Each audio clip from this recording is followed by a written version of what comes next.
नमस्कार साथियों, आप सुन रहे हैं लोक कथा। आज की कहानी है मूर्ख कौन। पुराने जमाने की बात है।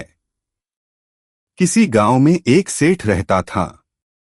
उसका एक ही बेटा था जो व्यापार के सिलसिले में परदेश गया हुआ था। सेठ की बहू एक दिन कुएं पर पानी भरने गई। घड़ा कुएं के मुंडेर पर रख दिया और अपना मुंह हाथ धोने लगी। उसी समय कहीं से वहां 4 राहगीर आ पहुंचे।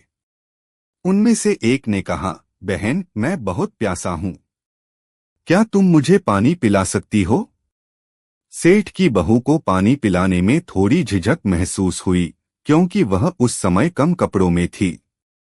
उसके पास कोई लोटा गिलास भी नहीं था जिससे वह उनको पानी पिला देती। इसी कारण राहगीरों को वहां पानी पिलाना उसे ठीक नहीं लगा। बहू ने उनसे पूछा, आप कौन हैं? राहगीर ने कहा, मैं एक यात्री हूं। बहू बोली, यात्री तो संसार में केवल 2 ही होते हैं, आप उन दोनों में से कौन हैं? अगर आपने मेरे इस सवाल का सही जवाब दे दिया तो मैं आपको पानी पिला दूंगी, नहीं तो मैं पानी नहीं पिलाऊंगी। बेचारा राहगीर उसकी बात का कोई जवाब नहीं दे पाया। तभी दूसरे राहगीर ने पानी पिलाने की विनती की। बहू ने उससे पूछा, अच्छा, आप बताइए कि आप कौन हैं? दूसरा राहगीर तुरंत बोल उठा, मैं तो एक गरीब आदमी हूं। इस पर सेठ की बहू बोली, भैया, गरीब तो केवल 2 ही होते हैं, आप उनमें से कौन हैं? इस प्रश्न का दूसरे राहगीर को कोई जवाब नहीं सूझा तो वह चुपचाप हट गया। तीसरा राहगीर बोला, बहन, मुझे बहुत प्यास लगी है, ईश्वर के लिए तुम मुझे पानी पिला दो। बहू ने पूछा, अब आप कौन हैं? वह बोला, बहन, मैं तो एक अनपढ़ गंवार हूँ। यह सुनकर बहू बोली, अरे भाई, अनपढ़ गंवार तो इस संसार में बस 2 ही होते हैं, आप उनमें से कौन हैं? बेचारा यह तीसरा राहगीर भी कुछ नहीं बोल पाया। अंत में चौथा राहगीर आगे आया और बोला, बहन, मेहरबानी करके मुझे पानी पिला दो। प्यासे को पानी पिलाना तो बड़े पुण्य का काम होता है। सेठ की बहू बड़ी चतुर और होशियार थी। उसने चौथे राहगीर से पूछा, आप कौन हैं? वह राहगीर अपनी खींच छिपाते हुए बोला, मैं तो बहन बड़ा ही मूर्ख हूं। बहू ने कहा, मूर्ख तो संसार में केवल 2 ही होते हैं, आप उनमें से कौन हैं? बेचारा यह भी उसके प्रश्न का जवाब नहीं दे सका। चारों राहगीर बिना पानी पिए ही वहां से जाने लगे तो बहू बोली, यहां से थोड़ी ही दूरी पर मेरा घर है, आप लोग कृपया वहां चलिए, मैं आप लोगों को पानी पिला दूंगी। चारों राहगीर उसके द्वारा बताए घर की तरफ चल दिए। बहू ने इस बीच पानी का घड़ा उठाया और छोटे रास्ते से अपने घर पहुंच गई। उसने घड़ा रखकर अपने यथोचित कपड़े पहन लिए। इतने में ही चारों राहगीर भी उसके घर पहुंच गए। बहू ने उन सभी को गुड़ खिलाकर पानी पिलाया। पानी पीने के बाद वे राहगीर अपनी राह चलते बने। सेठ घर में एक तरफ बैठा यह सब देख रहा था। उसे बड़ा दुख हुआ कि इसका पति तो परदेश गया है और यह उसकी गैरहाजिरी में पराए मर्दों को घर बुलाकर पानी पिलाती है। इसे तो मेरा भी लिहाज नहीं है। वह सोचने लगा कि यदि मैं चुप रह गया तो आगे इसकी हिम्मत और बढ़ती जाएगी, क्यों न इसका फैसला राजा पर ही छोड़ दूं। यही सोचता सोचता वह सीधा राजा के पास जा पहुंचा और अपनी सारी परेशानी बताई। सेठ की सारी बात सुनकर राजा ने तुरंत बहू को बुलाने के लिए सिपाही भेजे और उनसे कहा, तुरंत सेठ की बहू को दरबार में उपस्थित किया जाए। राजा के सिपाहियों को अपने घर आया देख सेठ की पत्नी अर्थात बहू की सास ने पूछा, क्या बात है बहू रानी, तुम्हारी किसी से कहा सुनी हुई थी क्या जो राजा ने सिपाही भेज दिए तुम्हें लेने के लिए? बहू ने सास की चिंता दूर करते हुए कहा, नहीं सासू माँ, ऐसी कोई बात नहीं है, आप फिक्र न करें। सास को आश्वस्त कर वह सिपाहियों से बोली, जाओ और अपने राजा से यह पूछकर आओ कि उन्होंने मुझे किस रूप में बुलाया है, बहन, बेटी या फिर बहू के रूप में।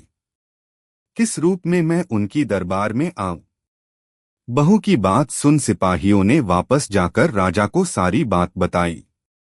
राजा ने तुरंत आदेश दिया कि पालकी ले जाओ और उसे कहो कि बहू के रूप में बुलाया है। सिपाहियों ने आज्ञानुसार जाकर सेठ की बहू से कहा, राजा ने आपको बहू के रूप में आने के लिए पालकी भेजी है। बहू उसी समय पालकी में बैठकर दरबार में पहुंच गई। राजा ने बहू से पूछा, तुमने दूसरे पुरुषों को घर क्यों बुलाया, जबकि तुम्हारा पति घर पर नहीं है? बहू ने उत्तर दिया, महाराज, मैंने तो केवल कर्तव्य का पालन किया। प्यासे पथिकों को पानी पिलाना कोई अपराध नहीं। यह तो हर गृहिणी का कर्तव्य है। जब मैं कुएं पर पानी भरने गई थी, तब मेरे तन पर अजनबियों के सामने उपस्थित होने लायक कपड़े नहीं थे। इसी कारण उन राहगीरों को कुएं पर पानी नहीं पिलाया। उन्हें बड़ी प्यास लगी थी। मैं उन्हें पानी पिलाना चाहती थी। इसीलिए मैंने उनसे मुश्किल प्रश्न पूछे और जब वे उत्तर नहीं दे पाए तो उन्हें घर बुला लाई। घर पहुंचकर ही उन्हें पानी पिलाना उचित समझा। राजा को बहू की बात ठीक लगी। राजा को उन प्रश्नों के बारे में जानने की इच्छा हुई जो बहू ने उन राहगीरों से पूछे थे। राजा ने सेठ की बहू से कहा, भला मैं भी तो सुनूं कि वे प्रश्न क्या थे जिनका वे उत्तर नहीं दे पाए। बहू ने उन सभी प्रश्नों को दोहरा दिया। राजा और सभी सभासद प्रश्न सुनकर चकित रह गए। फिर राजा ने बहू से कहा, तुम खुद ही इन प्रश्नों का उत्तर दे दो। हम अब तुमसे ही यह जानना चाहते हैं। सेठ की बहू ने बताया, महाराज, मेरी दृष्टि में पहले प्रश्न का उत्तर है कि संसार में सिर्फ दो ही यात्री हैं, सूर्य और चंद्रमा। मेरे दूसरे प्रश्न का उत्तर है कि बहू और गाय इस पृथ्वी पर ऐसे दो प्राणी हैं जो गरीब हैं। अब मैं तीसरे प्रश्न का उत्तर बताती हूँ। महाराज, हर इंसान के साथ हमेशा अनपढ़ की तरह जो हमेशा साथ चलते रहते हैं, वे हैं भोजन और पानी। चौथे राहगीर ने कहा था कि वह मूर्ख है। जब मैंने उससे पूछा कि मूर्ख तो दो ही होते हैं, तुम उनमें से कौन से मूर्ख हो, तो वह उत्तर नहीं दे सका। महाराज, इस समय मेरी नजर में सिर्फ दो ही मूर्ख हैं। इस पर राजा ने कहा, तुरंत बतलाओ कि वे दो मूर्ख कौन हैं? बहू बोली, महाराज, मेरी जान बख्श दी जाए तो मैं इसका उत्तर दूं। राजा को बड़ी उत्सुकता थी यह जानने की कि वे दो मूर्ख कौन हैं। इसलिए उसने बहू से कहा, तुम निस्संकोच होकर कहो। हम वचन देते हैं तुम्हें कोई सजा नहीं दी जाएगी।